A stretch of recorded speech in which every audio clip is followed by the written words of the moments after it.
എല്ലാവർക്കും നമസ്കാരം. ശ്രീ വൈക്കം മുഹമ്മദ് ബഷീറിൻ്റെ ഭൂമിയുടെ അവകാശികൾ എന്ന കഥ കേൾക്കാം. ഭൂഗോളത്തിൽ ചിരിപ്പിടിയോളം ഭാഗത്തിൻ്റെ ആജീവനാന്ത അവകാശിയായി തീർന്നതോടെ ഭാവി ജീവിതം സുരക്ഷിതമായി എന്ന് ദൃഢമായി തന്നെ വിശ്വസിച്ചു. സംഭവം 2 ഏക്കർ തെങ്ങും പറമ്പാണ്. നന്നാക്കി സ്റ്റൈലാക്കാൻ കഴിയുന്ന ഒരു പഴയ വീടുമുണ്ട്.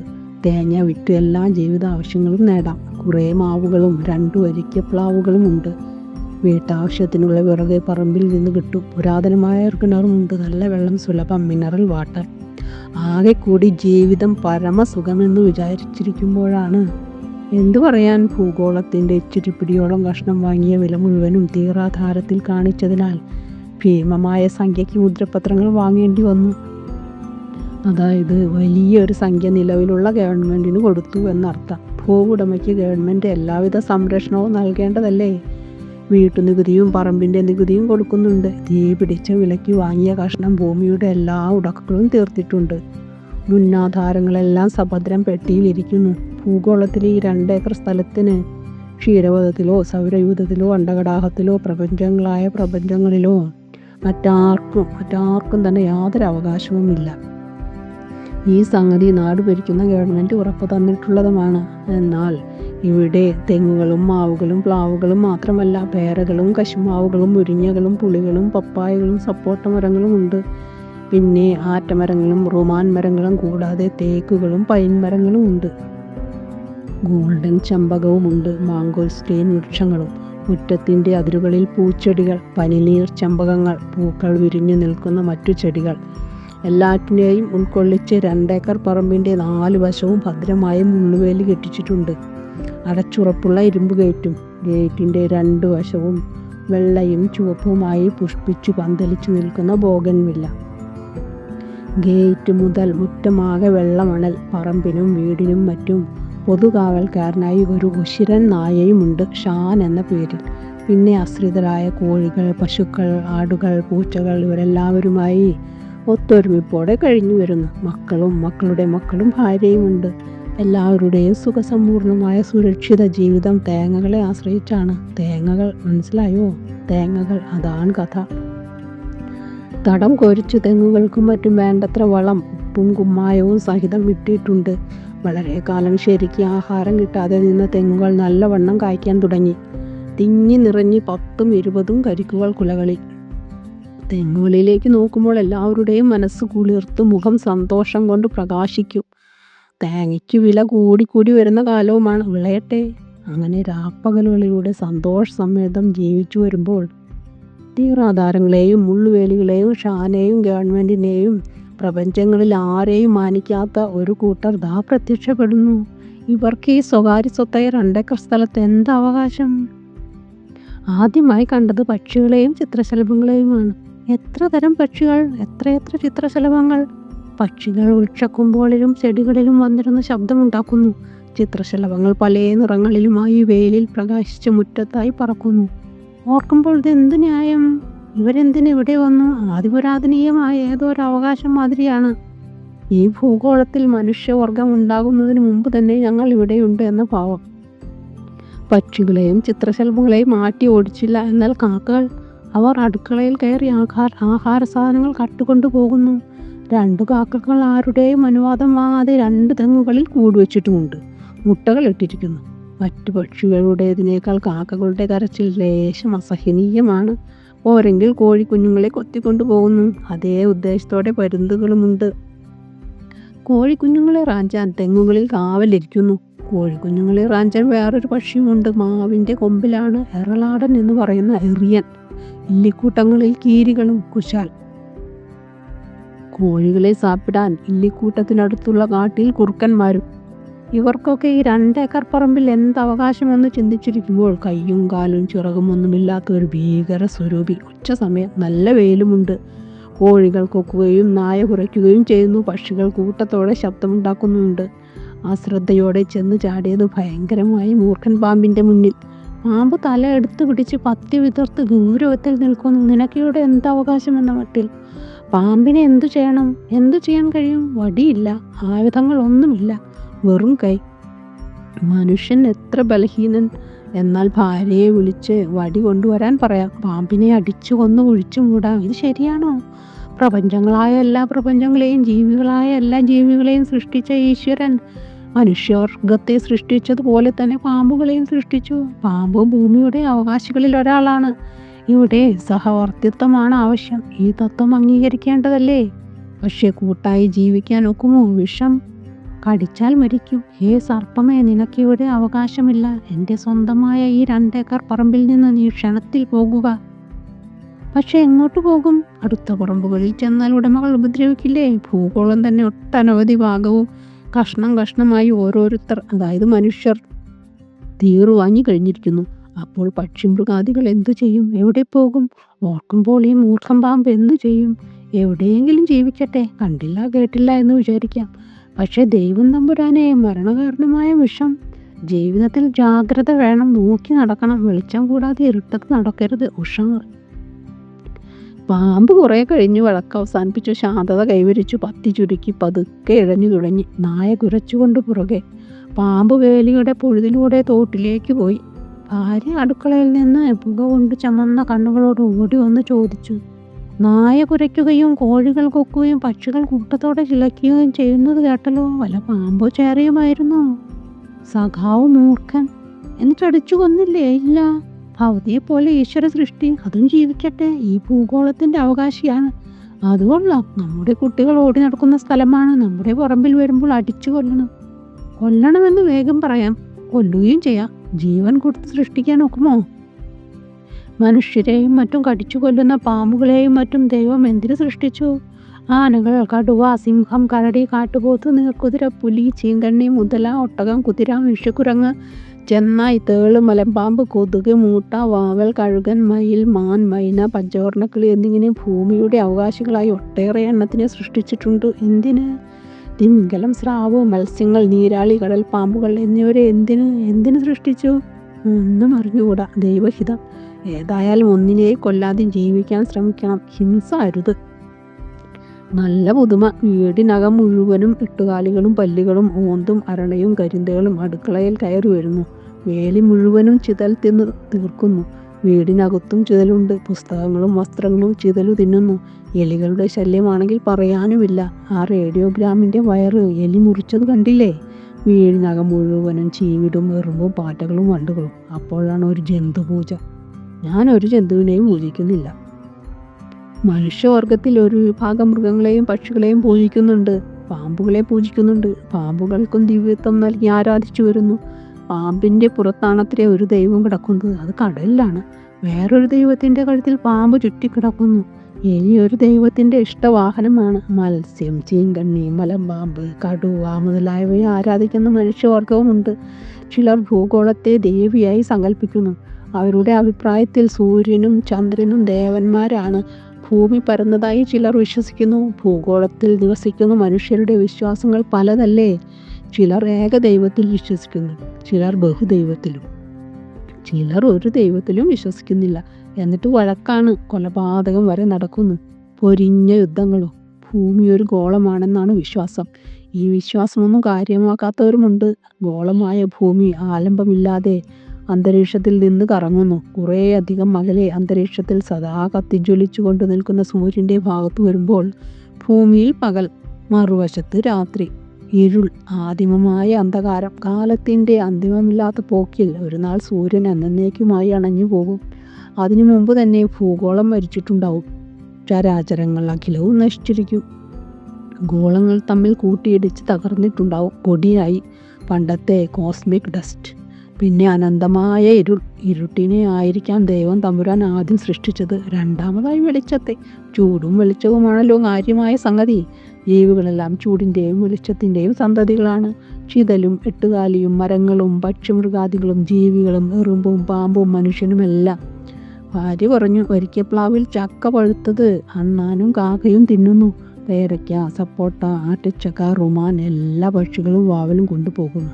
അതാണല്ലോ രസം. ഒരു താങ്ങുമില്ലാതെ കോടാനുകോടി ഗോളങ്ങളെ നിലനിർത്തിയിരിക്കുന്ന ദൈവം തമ്പുരാൻ ഭൂമിയിൽ ജീവികൾക്കായി എന്തെല്ലാം സൃഷ്ടിച്ചിരിക്കുന്നു. പഴങ്ങൾ, പുഷ്പങ്ങൾ, കിഴങ്ങുകൾ, ധാന്യങ്ങൾ, പുല്ല്, വെള്ളം, വായു, പിന്നെ ചൂടും വെളിച്ചവും ഭൂമിയിലെ ഉൽപ്പന്നങ്ങളുടെ എല്ലാം അവകാശികളാണ് ജന്തുക്കളും മൃഗങ്ങളും പക്ഷികളും കൃമികീടങ്ങളും വൃക്ഷങ്ങളും ചെടികളും മറ്റും. ഈ പരമാർത്ഥം എപ്പോഴും ഓർക്കുന്നത് നല്ലതാണെന്ന് തോന്നുന്നില്ലേ? ഭാര്യ ചോദിച്ചു. ഒരു കാര്യം പറഞ്ഞാൽ മുഷിയുമോ? ലവലേശം മുഷിയുകയില്ല കാച്ച്. എന്നാലേ ഭവാനെ പോലുള്ളവർ കല്യാണം കഴിച്ച് വീടും കുടിയും ഭാര്യയും മക്കളുമായി കഴിയാതെ കാട്ടിൽ വല്ല ഗുഹയിലും തുണിയും കോണാനും ഇല്ലാതെ അനങ്ങാതിരുന്ന് തപസ് ചെയ്യുകയായിരുന്നു നല്ലത്. തിന്നാനും കുടിക്കാനും പുറം മാന്തി തരാനും നീയുണ്ടെങ്കിൽ ഏത് ഗുഹയിലും ഞാൻ താമസിച്ചു ഘോരഘോരം തപസ് ചെയ്യാം. എന്നാൽ നമുക്ക് നമ്മുടെ വീടായ ഈ ഗുഹ മതി. പക്ഷേ പാമ്പും പിഴുതാരയും തേളും അരണയും ഈ ഗുഹയിൽ കടക്കുന്നത് എനിക്കിഷ്ടമല്ല. അതിനെയൊക്കെ അടിച്ചു കൊല്ലണം. നിന്റെ അഭിപ്രായത്തോട് യോജിക്കുന്നവരുടെ പ്രവർത്തനങ്ങൾ ഞാൻ കാണുന്നുണ്ട്. ഒരു 500 കൊല്ലത്തിനകത്ത് ഈ ഭൂമിയിലുള്ള സർവ്വ ജന്തുക്കളെയും പക്ഷികളെയും മൃഗങ്ങളെയും എല്ലാം മനുഷ്യർ കൊന്നൊതുക്കും. മരങ്ങളെയും ചെടികളെയും നശിപ്പിക്കും. മനുഷ്യൻ മാത്രം ഭൂമിയിൽ അവശേഷിക്കും. എന്നിട്ടൊന്നടങ്കം ചാകും. അത് സാരമില്ല, അന്നല്ലേ. ഇപ്പോഴൊന്ന് എണീറ്റ് വന്ന് ആ പഴുത്ത ചക്ക ഏണി വെച്ച് കയറി ഇട്ടിങ്ങുത്താ. ഞാനും എൻ്റെ മക്കളും മക്കളുടെ മക്കളും പശുക്കളും തിന്നട്ടെ. പക്ഷികളെ അണ്ണാനെ ക്ഷമിക്കുക എന്ന് പറഞ്ഞിട്ട് ചക്ക ഇട്ടു. ഭാര്യയും മക്കളും ഭർത്താവും മക്കളുടെ മക്കളും കുശാലായി തിന്നു. പശുക്കളും തേൻ പോലുള്ള പഴം. ദൈവം തമ്പുരാന് സ്തുതി, ഭാര്യ പറഞ്ഞു. ചുമ്മാ ഇരുന്ന് കൊതുകിനെയും തേളുകളെയും പാമ്പുകളെയും മറ്റും പറ്റി ചുമ്മാ ചിന്തിക്കാതെ നമ്മുടെ വീടും പറമ്പും ശരിക്കും നോക്കണം. പക്ഷികളുടെയും മൃഗങ്ങളുടെയും കൊതുകിൻ്റെയും മൂർഖൻ പാമ്പിൻ്റെയും ഒക്കെ കാര്യം ദൈവം നോക്കിക്കോളും. ഒരു കാര്യം അറിഞ്ഞോ? വീടിന് പുറത്ത് ചുമരിനോട് ചേർന്ന് ചോനലുറുമ്പുകൾ കുഴിച്ചു പാർത്തു തുടങ്ങിയപ്പോൾ ഞാൻ തീ വെച്ച് നശിപ്പിക്കാൻ തുടങ്ങിയില്ലേ? അപ്പോൾ എന്നെ വിലക്കി. ആ ഉറുമ്പുകളെല്ലാം ഇപ്പോൾ വീടിനുള്ളിലാണ് താമസം. വീടിൻ്റെ മോന്തായം മുഴുവനും ചിതറ് തിന്നു തീർത്തു. ഉറുമ്പിനെയും ചിതലിനെയും കൊല്ലണം. ഹിംസ എനിക്ക് വയ്യ. നമ്മെ ഉപദ്രവിക്കുന്നവരെ നമ്മളും ഉപദ്രവിക്കണം. അത് വേണ്ട. ദൈവം തമ്പുരാൻ എന്തു പറയും? സ്നേഹത്തോടെ പെരുമാറുക. എനിക്ക് ഈ പ്രപഞ്ചങ്ങളെല്ലാം സ്നേഹത്തോടെ ആലിംഗനം ചെയ്യാൻ തോന്നുന്നുണ്ട്. ഞാനും മക്കളും മറ്റുമാണ് പ്രപഞ്ചമെന്ന് വിചാരിച്ചാൽ മതി. മുഷിയരുത്. അത്രയ്ക്ക് ചെറുതാവാൻ വയ്യ. എന്നാലേ അങ്ങ് വലുതായിക്കോ വലിയ മുട്ടൻ. ഭാര്യ ഗർവിച്ചു. അന്ന് രാത്രി ഒരു സംഭവം ഉണ്ടായി. ചിരിപിടിയോളം ഭയങ്കരം. വീട് കയറി ആക്രമിക്കുന്ന മട്ടാണ്. ജീവനും സ്വത്തിനും രക്ഷയില്ല. ഇത് എവിടത്തെ ന്യായം? രാത്രി ഊണെല്ലാം കഴിഞ്ഞ് സംതൃപ്തിയോടെ കിടന്നു. നല്ല ഉഷ്ണകാലം. ഫാൻ ഓൺ ചെയ്ത് ചെറിയ ഇലക്ട്രിക് വിളക്കിൻ്റെ പ്രകാശത്തിൽ കിടക്കയിൽ കിടന്ന് വായിക്കുകയായിരുന്നു. വികസിച്ചുകൊണ്ടിരിക്കുന്ന മഹാപ്രപഞ്ചങ്ങൾ. വായിച്ചുകൊണ്ട് കിടക്കുമ്പോൾ അനേകം പൂച്ചകൾ, വണ്ട്, പാറ്റ, ചീവിട്, മിന്നാമിനുങ്ങ് എല്ലാവരും ഈ വീട്ടിൽ താമസിക്കുന്നവരാണോ? ദൈവം തമ്പുരാനെ ജനാല വഴി കടന്നതായിരിക്കും. ഇഷ്ടം പോലെ കൊതുകുകളുമുണ്ട്. മൂട്ട സ്ഥിരമായുണ്ട്. ഒരു കൊതുക് കൈത്തണ്ടയിൽ വന്നിരുന്ന് കുത്തി ചോര കുടിക്കുന്നു. കുടിക്കട്ടെ. മനുഷ്യരുടെയും മൃഗങ്ങളുടെയും ജന്തുക്കളുടെയും ചോര കുടിച്ച് ജീവിക്കുവാനായി ദൈവം തമ്പുരാൻ കൊതുകുകളെയും സൃഷ്ടിച്ചു. മൂട്ടകളെയും നിർബാധം കുടിക്കട്ടെ. ഒരു ലേശം വേദനയോ അസുഖമോ ഒക്കെ ഉണ്ട്. അടിച്ചു കൊല്ലാനുള്ള വ്യഗ്രത. കൊല്ലണ്ട. തൃപ്തിയാവോളം കുടിക്കട്ടെ. മരിച്ചു പോകുന്ന മനുഷ്യനാണല്ലോ. പുരാതനമായ ഈ വീട് ഇത് ആരുണ്ടാക്കി? ഇവിടെ എത്ര സ്ത്രീ പുരുഷന്മാർ മരിച്ചിട്ടുണ്ട്. നോക്കുമ്പോൾ ഭാര്യയും മക്കളും മറ്റും വിയർത്തു കുളിക്കുന്നു. അവർക്ക് ലേശം കാറ്റ് കൊടുക്കണം. ചോര കുടിച്ചു വീർത്ത് കൊതുക് ചെമപ്പനായി പറന്നുപോയി. കടിച്ച ഭാഗത്ത് ലേശം ചൊറിച്ചൽ. കിടക്കുന്നത് ഉയർന്ന തിണ്ണയിലാണ്. നടവാതിൽക്കൽ 4-5 അടി വീതിയിൽ താഴ്ന്ന സ്ഥലം. അപ്പുറത്തും ഇപ്പുറത്തും ഭിത്തികളോട് ചേർന്ന് ഉയർന്ന തിണ്ണ. ഈ തിണ്ണകൾ ഈശ്വര പ്രാർത്ഥനയ്ക്ക് വേണ്ടി പണ്ടാരോ നിർമ്മിച്ചതാണ്. പ്രാർത്ഥന. പ്രപഞ്ചങ്ങളുടെ സൃഷ്ടാവെ രക്ഷിക്കണേ. ഭാര്യയ്ക്കും മക്കൾക്കും മറ്റും ലേശം തണുത്ത കാറ്റ് കൊടുക്കണം. താഴെ ഒരു കയറ്റുപായ ഇട്ടിട്ടുണ്ട്. അത് കുടഞ്ഞിട്ട് വളരെ കാലമായി. ആ കയറ്റുപായിലേക്ക് കിടക്കയിട്ടു. വിളക്ക് അരികിൽ വെച്ചു. ഫാൻ നീക്കി വെച്ചു. എല്ലാവർക്കും കാറ്റ് കിട്ടുന്നുണ്ട്. ഫാൻ കറങ്ങുന്ന ശബ്ദം മാത്രമേ ഉള്ളൂ. കോഴികളെ പിടിക്കാൻ കുറുക്കന്മാർ വരുന്നുണ്ടോ? മരപ്പട്ടി എന്ന പനമരുവും വരും. നായ കുരയ്ക്കുന്നില്ല. കുറേ സമയം ശ്രദ്ധിച്ചു. ഒന്നുമില്ല. വെളിയിൽ ഇരുളാണല്ലോ. പരിപൂർണ നിശബ്ദത. മനുഷ്യർ ഉറങ്ങുന്നു. ദൈവം തമ്പുരാനെ, ഒരു ചെറിയ മരണമാണല്ലോ ഉറക്കം. എത്രയോ മരണങ്ങൾ. ജീവിതം തിന്നും കുടിച്ചും രമിച്ചും വഴക്കിട്ടും അങ്ങേ അനന്തമായി പോകുന്നു. മനസ്സ് ചുമ്മാ, വെറും ചുമ്മാ. ദൂരെ ചന്ദ്രൻ്റെ ഉപരിതലത്തിലെത്തി. കുണ്ടും കുഴികളും കുന്നുകളും പാഴ്സ്ഥലങ്ങൾ. വൃക്ഷങ്ങളില്ല, പക്ഷിമൃഗാദികളില്ല. നിശബ്ദത നിറഞ്ഞ മഹാശൂന്യത. എങ്ങും കറുത്ത ആകാശം. മിന്നിത്തെളിയിൽ നക്ഷത്രകോടികൾ, ചന്ദ്രഗോളങ്ങളെ ദൈവം തമ്പുരാൻ എന്തിനു സൃഷ്ടിച്ചു? അല്ലെങ്കിൽ ഈ പ്രപഞ്ചങ്ങളെ തന്നെ എന്തിന്? പെട്ടെന്ന് ഒരു ഈച്ച പുസ്തകത്തിൻ താളിൽ വന്നിരുന്നു. കടുകുമണി. നീല ചിറകുകൾ എത്ര സുന്ദരമായി സൃഷ്ടിച്ചിരിക്കുന്നു. ദൈവം തമ്പുരാൻ്റെ സൃഷ്ടികൾ ഓരോന്നും പരിപൂർണ കലാസൃഷ്ടികളാണ്. ഫാൻ മനുഷ്യൻ്റെ ഒരു കലാസൃഷ്ടി, വലിയ അനുഗ്രഹമാണെന്ന് പറയാം. ഇലക്ട്രിക് വിളക്കുകളും അതുപോലെ തന്നെ. റേഡിയോയും ഉച്ചഭാഷിണിയും രണ്ടും പലപ്പോഴും ഒരു അനുഗ്രഹമല്ല. ടെലിവിഷനോ മനുഷ്യ സൃഷ്ടിയാണല്ലോ, ഗുണവും ദോഷവും. എന്തൊരു നിശബ്ദത! കുറുക്കന്മാരുടെ ഒരു കേൾക്കുന്നില്ല. നിശബ്ദതയിൽ സംഗീതമുണ്ട്. വിളക്കണച്ചു. ആദിമമായ ഇരുട്ട് ക്രമേണ ഉറങ്ങി. പെട്ടെന്നൊരു വേദന, സൂചിയിൽ തീയിൽ പഴുപ്പിച്ച് കുത്തി കയറ്റുന്നത് പോലെ. കൈത്തണ്ടയിൽ മാംസലമായ ഭാഗത്ത്, തൊലിയുരിഞ്ഞ പച്ചമാംസത്തിൽ തണുത്ത കാറ്റുകൊള്ളുന്നത് പോലെ. പുകച്ച് നീറ്റ്. കണ്ണുകൾ തുറന്നു. ഇരുട്ടിൽ തപ്പി ലൈറ്റിട്ട് ഭാര്യയെ വിളിച്ചു. ഭാര്യ ഉണർന്നു. കൈത്തണ്ടിൽ എന്തോ വേദന പോലെ. ഭാര്യ നോക്കി. എന്തോ കുത്തിയതാണ്. സൂചി കയറ്റിയ മാതിരി ചുവന്ന 2 പാടുകളുണ്ട്. എണീറ്റ് ഭാര്യ തലയിണയും കിടക്കയും പൊക്കി നോക്കി. കയറ്റുപായുടെ തുമ്പ്. ദൈവമേ, ഒരു വലിയ പഴുതാര. വാതിൽ തുറന്നു. അതിനെ ചിക്കി പുറത്തു കളയൂ. ഭാര്യ ഒന്നും പറയാതെ ഒരു ഷൂസ് എടുത്ത് പഴുതാരയുടെ തല നിർദ്ദയം വരച്ചു. അത് കിടന്ന് പുളയുന്നു. ഷൂസ് കൊണ്ട് സമൂലം അടിച്ചു, ചതച്ച്, അരച്ചു. എന്നിട്ട് പുറത്തെ ലൈറ്റിട്ട് വാതിൽ തുറന്ന് പഴുതാരയുടെ ശവം ഒരു കടലാസിൽ ചിക്കിയിട്ട് പുറത്തു കളഞ്ഞു. എന്നിട്ട് പറഞ്ഞു, വിഷമുണ്ട്, കടുകടുത്ത നീറും. ഒരു മരുന്ന് ചെയ്യാം. ഒരു ദിവ്യൻ പറഞ്ഞു തന്നിട്ടുണ്ട്. പാമ്പ്, പഴുതാര, തേൾ എന്നിവയുടെ വിഷത്തിന് ആടലോടകം. ചെറുതിൻ്റെയോ വലുതിൻ്റെയോ 2 ഇലയും കൂമ്പുമായി തളിര് 3 എണ്ണം നുള്ളിയെടുത്ത് ഇലകൾ വിടർത്തി ഓരോ കല്ലുപ്പ് വെച്ച് ചവച്ചിറക്കണം. വരൂ, നമുക്ക് പോയി നുള്ളിയെടുക്കാം. ടോർച്ചെടുത്തോ? ആടലോടകത്തിന് തളിര് നുള്ളിയെടുത്ത് ഉപ്പുകല്ലും കൂട്ടി ചവച്ചിറക്കി. ലേശം വെള്ളം കുടിച്ചു. പിറ്റേ ദിവസം വേദന ശമിച്ചു. മരുന്നിന് ദൈവം തമ്പുരാന് സ്തുതി. അന്ന് കാലത്ത് ഭാര്യ വിളിച്ച് ഘോരഘോരമായ ഒരത്യാഹിതം കാണിച്ചു. 10-30 കരിക്കുകൾ വീണ് കിടക്കുന്നു. നീളത്തിൽ തുരന്നിട്ടുമുണ്ട്. എലി കുത്തിയിട്ടതായിരിക്കും. എലിവിഷം വാങ്ങിച്ചു കൊണ്ടുവരണം. ചോറിലോ പഴത്തിലോ വിഷം വെച്ച് കുറേ എലികളെ കൊല്ലാം. ശരിയാണോ? എലികളെ ദൈവം തമ്പുരാൻ സൃഷ്ടിച്ചതാണ്. മനുഷ്യരെ പോലെ തന്നെ ഭൂമിയിലെ ഉൽപ്പന്നങ്ങൾക്ക് എലികൾക്കും ഉണ്ടല്ലോ അവകാശം. പിറ്റേ ദിവസം ഘോരഘോരമായി തന്നെ കരിക്കുകൾ വീണു. എലിവിഷത്തിൻ്റെ കാര്യം ഓർമ്മിപ്പിച്ചിട്ടും ഭാര്യ വീടാകെ തൂത്തടിച്ചു വാരി വൃത്തിയാക്കിയിട്ട് പറഞ്ഞു, 200 എട്ടുകാലി, 50 പാറ്റ, 30 ചീവിട്, 5 തേൾ, 4 പഴുതാര, 7 വണ്ട്, 2000 എറുമ്പുകൾ, 500 ചിതലുകൾ. അതിനെയൊക്കെ കശ്മലെ നീ എന്തു ചെയ്തു? കൊന്നു. ഭൂമിയുടെ അവകാശം. തേങ്ങാക്കുല. പഴുതാര കുത്തിയ ദിവ്യവേദന മറന്നോ? ഓർമ്മയിലുണ്ട്. എന്നാൽ വളരെ വളരെ അത്യാവശ്യമായി തന്നെ എലിവിഷം വേണം. കൊടും കൊലപാതകത്തിന് കൂട്ടു നിൽക്കണം, സഹായിക്കണം എന്നും പറഞ്ഞില്ല. ഭാര്യ ചോദിച്ചു, ദിവസത്തിൽ 30 കരിക്ക് വെച്ച് മാസത്തിൽ എത്ര കരിക്ക്? 10,900 വരും.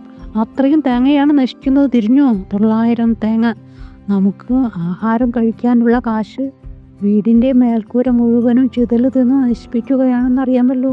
ഓടിറക്കി പട്ടിക തറച്ച് ഓടിടണ്ടേ? തേങ്ങ വിറ്റ് അത് ചെയ്യിക്കാമെന്നല്ലേ പറഞ്ഞിരുന്നത്. ഈ പോക്കിന് തേങ്ങ വിൽക്കാൻ ഉണ്ടാവുകയില്ല. തന്നെയുമല്ല, നമ്മൾ പട്ടിണി കിടക്കേണ്ടിയും വരും. ഒന്നടങ്കം മരിക്കും. ചിന്തിക്കുന്നുണ്ടോ? ഒന്നുകിൽ എലികൾ ജീവിക്കണം, അല്ലെങ്കിൽ നമ്മൾ. ഒന്ന് ആലോചിച്ച് നോക്കൂ. ദൈവം തമ്പുരാനെ മനുഷ്യന് ജീവിക്കാൻ വേണ്ടി എലികളെ നശിപ്പിക്കണമല്ലോ. മറ്റൊന്നിനെ നശിപ്പിക്കാതെ മനുഷ്യന് ജീവിക്കാൻ വല്ല വഴിയുമുണ്ടോ? ദൈവം തമ്പുരാൻ ഒരുപാട് രോഗാണുക്കളെയും സൃഷ്ടിച്ചിട്ടുണ്ട്. മരുന്നുകൾ മുഖേന അതിനെയൊക്കെ കൊന്നൊടുക്കുന്നു. ഇത് ന്യായമാണോ? പുതുപുത്തനായ ഒരു തത്വശാസ്ത്രം വേണ്ടിയിരിക്കുന്നു.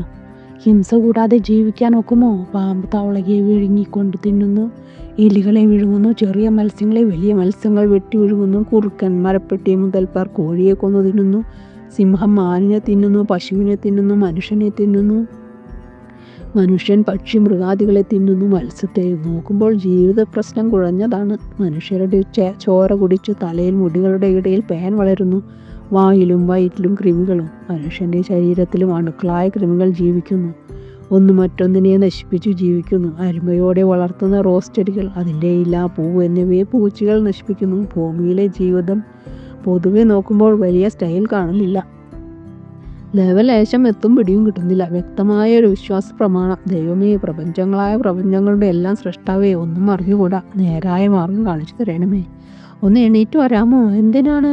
കുറേ പണം വേണം. ഞാനും ഒരു കൂട്ടുകാരിയും കൂടി ബസാറിൽ പോകുന്നുണ്ട്. എലിവിഷം വാങ്ങാം. എൻ്റെ പക്കൽ പണമൊന്നുമില്ല. നമ്മൾ തേങ്ങ പതിവായി കൊടുക്കുന്ന ആളോട്. ഞാൻ കുറേ പണം കടമായി വാങ്ങാം. സന്തോഷം. എലികളായ എലികളെ മാപ്പാക്കുക. എലികളെ സൃഷ്ടിച്ച ദൈവമേ ഞങ്ങൾക്ക് പുറത്തു തരുക. എലികളെ ചതിച്ചു കൊല്ലാൻ പോകുന്നു. മാസത്തിൽ 900 തേങ്ങയാണ് പ്രശ്നം. ഞങ്ങളുടെ ജീവിതത്തിൻ്റെ അനുസൃതമായ നിലനിൽപ്പ് ക്ഷമിക്കുക. ഭാര്യ പോയി 2 മണിക്കൂർ കഴിഞ്ഞ് മറ്റു സാധനങ്ങളും ഒരു വലിയ ടിൻ നിറയെ എലിവിഷവുമായി വന്നു ചിരിച്ചുകൊണ്ട് പറഞ്ഞു, പുതുമ കേൾക്കണോ? തേങ്ങാക്കാരനെ കണ്ടു. കുറേ പണം കടം വാങ്ങി. തേങ്ങയ്ക്ക് നല്ല വിലയുണ്ട്, ഇനിയും കൂടും. തേങ്ങയ്ക്ക് വില കൂടി വരുന്നതാണോ പുതുമ? അതല്ല. കൂട്ടുകാരിയും ഞാനും കൂടി ഒരുപാട് കടകളിൽ എലിവിഷൻ ചോദിച്ചു. കടക്കാർ ചിരിച്ചു. ഞങ്ങൾക്കൊന്നും മനസ്സിലായില്ല. ഒടുവിൽ ഒരു കടക്കാരൻ പറഞ്ഞു, എലിവിഷം വിൽക്കാൻ ഗവൺമെൻറ്റിൻ്റെ അനുവാദമില്ല. വേണമെങ്കിൽ ഗവൺമെൻറ് ഓഫീസിൽ അപേക്ഷ കൊടുക്കണം. എന്നാലും കിട്ടാൻ വിഷമമാണ്. എന്താണ് കാരണമെന്നറിയാമോ? അതാണ് പുതുമ. മനുഷ്യർ എലിവിഷം കഴിച്ച് ആത്മഹത്യ ചെയ്യുന്നു. അതുകൊണ്ട് ഗവൺമെൻറ് എലിവിഷം കൊടുക്കുന്നില്ല. മരം അണ്ടോസ് ഗവൺമെൻറ്. റെയിൽവേ പാളങ്ങളും കയറും മരങ്ങളും ജലാശയങ്ങളും കടാരിയും പേനാക്കത്തിയും ഒതളങ്ങാപ്പരിപ്പും അതിരിക്കട്ടെ, പിന്നെ എങ്ങനെ ഈ എലിവിഷം കിട്ടി? 1,00,000 മനുഷ്യർക്ക് ആത്മഹത്യ ചെയ്യാനുള്ള വിഷമുണ്ടല്ലോ. കൂട്ടുകാരുടെ ഭർത്താവിൻ്റെ ഓഫീസിലുണ്ടായിരുന്നു. അദ്ദേഹം സൗജന്യമായി തന്നു. സന്തോഷം. എന്നാൽ കൊല നടത്തിക്കൊള്ളൂ. ആ രക്തത്തിൽ എനിക്ക് പങ്കില്ല. സ്വന്തമായി നടത്തിക്കൊള്ളൂ കൊല. കൊലയല്ല. നമ്മൾ കോഴി, ആട് എന്നിവയെ അറുത്തു തിന്നുന്നില്ലേ? അത് കൊലപാതകമല്ല. ദൈവനാമത്തിൽ അറുക്കുന്നു നമുക്ക് ഭക്ഷിക്കാൻ.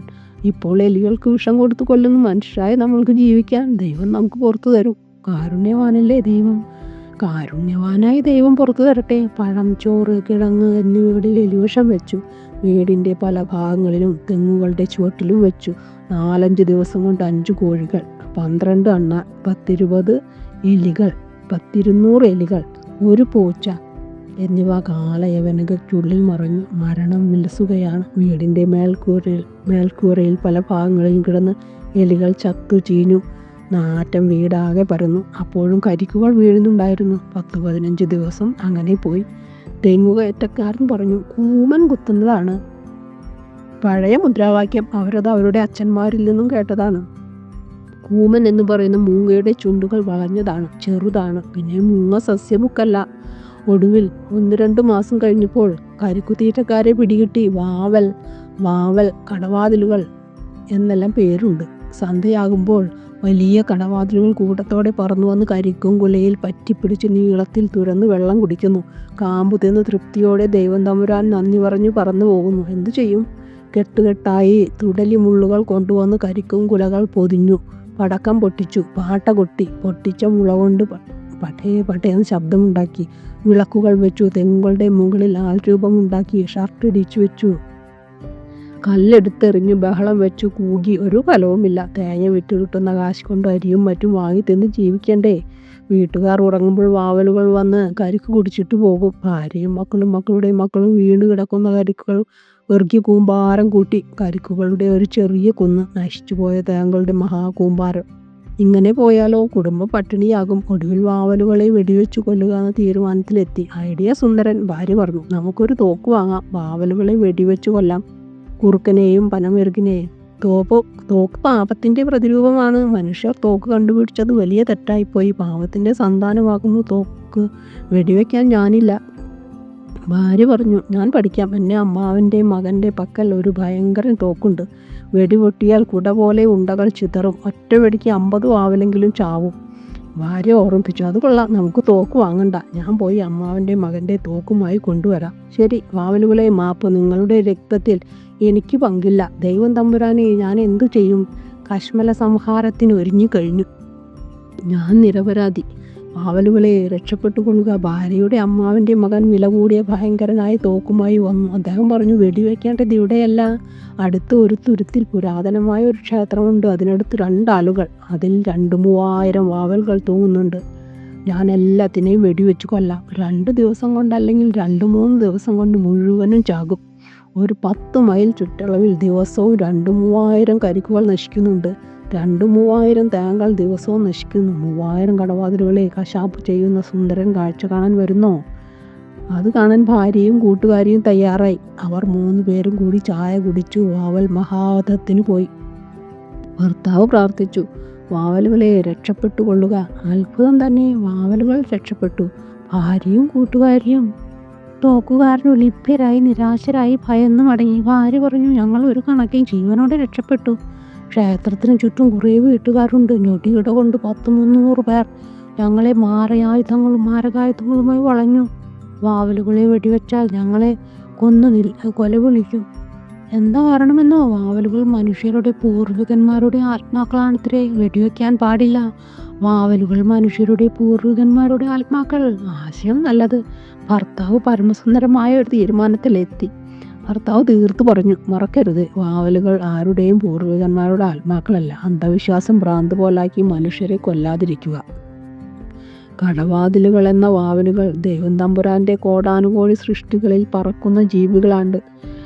കരിക്ക് നശിക്കട്ടെ, തേങ്ങ നശിക്കട്ടെ, സാരമില്ല, ബാക്കി കിട്ടുന്നത് മതി. ദൈവ സൃഷ്ടിയിലെ തെങ്ങുകളിലെ കരിക്കുകളിൽ വാവലുകൾക്ക് അവകാശമുണ്ട്. ദൈവം തമ്പുരാൻ സൃഷ്ടിയുടെ ദിവ്യമുഹൂർത്തത്തിൽ കൽപ്പിച്ചു കൊടുത്ത പുരാതനമായ അവകാശം ഓർക്കുക.